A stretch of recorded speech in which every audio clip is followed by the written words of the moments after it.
Hello, welcome to Mishra's Workshop, the place that helps you get the most out of your decks and commanders. Today's video is a production meeting. These videos are discussions about a variety of topics relating to Magic the Gathering.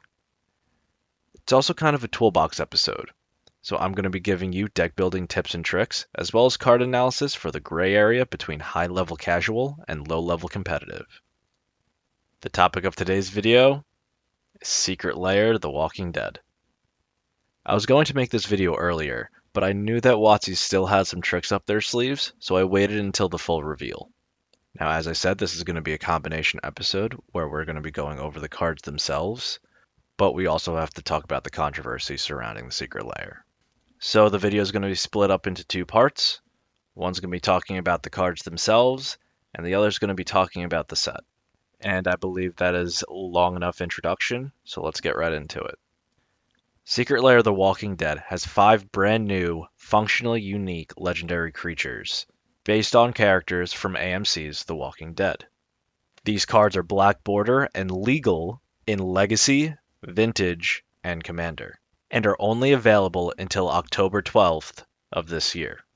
The combination of cards that are functionally unique, legal in Eternal formats, with a limited availability, has caused a huge uproar in the Magic community, for good reason. This all started with the first few cards of the Secret Lair being spoiled just 2 weeks after WotC made an announcement saying that they were not going to print functionally unique cards in a limited fashion like buy a box promos. Mark Rosewater responded to the outcry by defending the Secret Lairs and saying that if the cards become popular enough, they'll just make functional reprints of the cards later in the future. But Wizards' track record on this is not very good. 2 common comparisons to this Secret Lair are Nolothny Dragon and Mana Crypt. Nolothny Dragon is a promo card printed in 1994 for Dragon Con. Its limited availability caused such an uproar in the Magic community that WotC later reprinted it and inserted it in one of their editions of the Duelist that year. Mana Crypt is a huge staple in Commander, but it was first printed in 1995 as a book promo. You bought this book, you got a coupon that you then sent to Wizards, and they sent you this card. It took 11 years for Mana Crypt to be reprinted in Eternal Masters in 2016, and Nolothny Dragon hasn't seen a reprint since 1994. WotC's track record of reprinting hard-to-obtain cards is not very good. If any of these cards see play, they're probably not going to be reprinted for years. But Mark refuses to compare these two scenarios because you had to go to a certain place or buy a certain product that was not related to Magic the Gathering to obtain these cards. Except, that wasn't what upset the community. The community was upset by how limited the product was. Nolothny Dragon was limited to a con, Mana Crypt was limited to a book, and now with Secret Lair: The Walking Dead, these cards are limited to a 1-week window, and then they're never going to be reprinted again. Mark did kind of apologize by saying that he was viewing the scenario through designer Mark and nitpicking at it when we needed sympathetic Mark to support us and help us, and we still need help. This product's going to be successful whether we like it or not, and it's going to start a precedent that is very dangerous for the future of this game.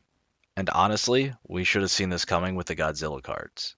Most of the Godzilla cards from Ikoria are cards from Ikoria with just a Godzilla reskin. But the Ikoria buy box promo, Godzilla, King of the Monsters, is essentially the same thing that the Secret Lair: The Walking Dead is doing. This card is actually Zilortha Strength Incarnate. But Zilortha Strength Incarnate doesn't exist. At least not yet. Hopefully, Zilortha will be in Commander Legends, but since the card doesn't exist yet, who knows when it will actually be printed.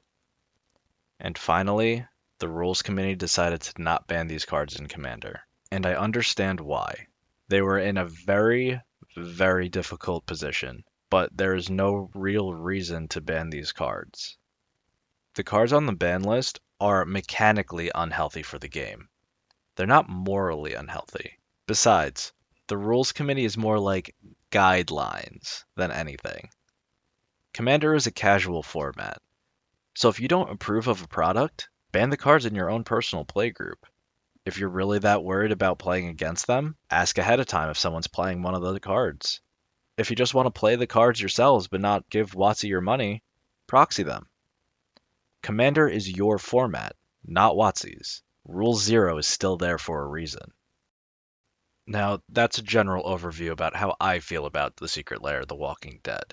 And now that that's out of the way, let's get into the cards and see what they actually do. Glenn, the Voice of Calm, is a 1/3 legendary human advisor for 1 white and a blue. He has Skulk, so he can't be blocked by creatures with greater power, and whenever Glenn deals combat damage to a player, draw cards equal to his power. Glenn is probably the most problematic card in this Secret Lair. He's a little too overcosted to be a staple, but he is definitely playable in Azorius decks. He's been compared to Shadow Mage Infiltrator, which is an okay card, but doesn't see a lot of play. That's because Shadow Mage Infiltrator has black in its identity, and black has some very good card draw, like Dark Confidant. But the closest thing to this effect in Azorius is Daxos of Meletus. So you'll most likely see Glenn in the 99 of Azorius and Jeskai decks looking for a little bit more card draw. As a commander, he's okay. He has card draw, but besides that, he doesn't really bring anything to the table. You could build him as a Voltron, draw your entire deck commander, but if you do that, you'll most likely be killing your opponents before you draw your entire deck. Next up is Negan, the Cold-Blooded. He's a 4/3 legendary human rogue for 2 red, white, black. When Negan enters the battlefield, you and target opponent each secretly choose a creature that player controls. Then those creatures are revealed, and they are sacrificed. Whenever an opponent sacrifices a creature, you create a treasure token. So Negan's going to have a hard time in CEDH because most strategies aren't very creature heavy. But I'm going to be honest. He looks like a really fun casual commander. Controlling the board with edict effects and synergizing with treasure tokens is very unique and probably appeals to a bunch of players. Next we have Daryl, Hunter of Walkers. Daryl is a 4/4 legendary human archer for 2 red-green. At the beginning of your upkeep, target opponent creates 3 walker tokens. Whenever a zombie an opponent controls dies, draw a card, and you can tap Daryl to deal 2 damage to target creature. So really quick, walkers are a unique token in the Secret Lair, and essentially it's just another 2/2 black zombie. Now, back to Daryl. He's kind of a hot mess. He's a 2 damage pinger, but at the beginning of your upkeep, you give someone 3 zombies. That's 6 power you're giving an opponent for free on your turn. I personally have no interest in trying to build this, but if you want to play Commander hard mode, go for it. I'd recommend Gruul pingers with Death Touch and untap effects. Michonne, Ruthless Survivor, is a 3/3 legendary human warrior for 3 black-green. When Michonne enters the battlefield, create 2 walker tokens. As long as Michonne is equipped, she must be blocked if able. And whenever Michonne and at least 2 zombies attack, she gains indestructible until end of turn. Just like Negan, I don't think Michonne's really going to make a splash in the higher powered casual, borderline CEDH levels of play, but still looks like a very interesting deck. Seeing equipment synergies in Golgari is very off-putting, but I think Michonne's more of a Golgari aggro zombie tribal with just a little bit of equipment sprinkled in. Next up is problem card number 2, Rick, Steadfast Leader. Rick is a 3/4 legendary human soldier for 2 white-white. As Rick enters the battlefield, choose 2 abilities from among First Strike, Vigilance, and Lifelink. Humans you control have each of the chosen abilities. And as long as you control 4 or more humans, all humans you control get +2/+2. So there's a different problem with Rick than there is with Glenn. Glenn is playable in Azorius decks, but he's not a staple. Rick is a staple in aggro human tribal. He buffs your entire board, including himself, so essentially he's 4 mana for a 5/6, with either First Strike, Lifelink, and or vigilance. If I built a Dorino Kudro deck, I'd put Rick in without a second thought. And finally, we have the super secret, not so secret anymore, Lucille. Lucille is a legendary equipment for 1 and a black with an equipment cost of 4. Equipped creature gets +2/+0 and has menace. Whenever equipped creature attacks, defending player sacrifices a creature, and if they do, you create a walker token. Lucille does have a hefty equipment cost, but Jesus Christ, this is a dangerous combo of effects on just one card. Essentially, it's +3/+1 menace and destroy a creature with Zurgo. You don't even have to worry about the equipment with Sir Gwen, and it's a 2-hit with Yargle and makes it even harder to block. And that's not even mentioning that when your opponent sacrifices that creature, you make the walker, not them. Lucille is another card that won't influence CEDH, but it's a casual powerhouse for Black Plus equipment strategies. That's it. Those are all the cards found in Secret Lair, The Walking Dead. I can't speak to any of these cards' viability in Legacy and Vintage, but regarding CEDH, these cards aren't going to make too much of an impact. You might see Glenn sometimes, but he's really not that strong.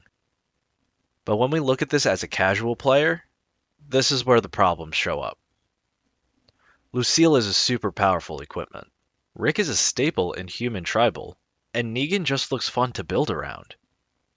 Secret Lairs have always been a very inclusive product, but because Secret Lairs were only alternate art reprints of already existing cards, it never really affected the gameplay.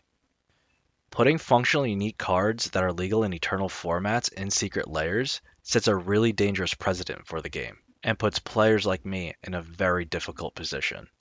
I do not support this product at all, and I will not be buying it. But they are legal in Commander now. If there's a deck that benefits from playing any one of these cards, I'm going to play them. Now, that might sound hypocritical on the surface, but Commander is a casual format. If everyone at the table is okay with it, you can proxy these cards. I said this once already, but I really want to emphasize this point.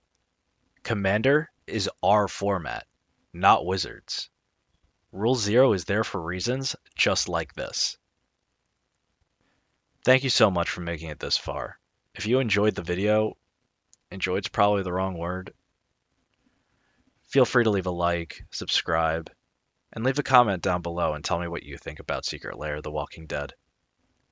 Thank you so much for stopping by, and I'll see you next time.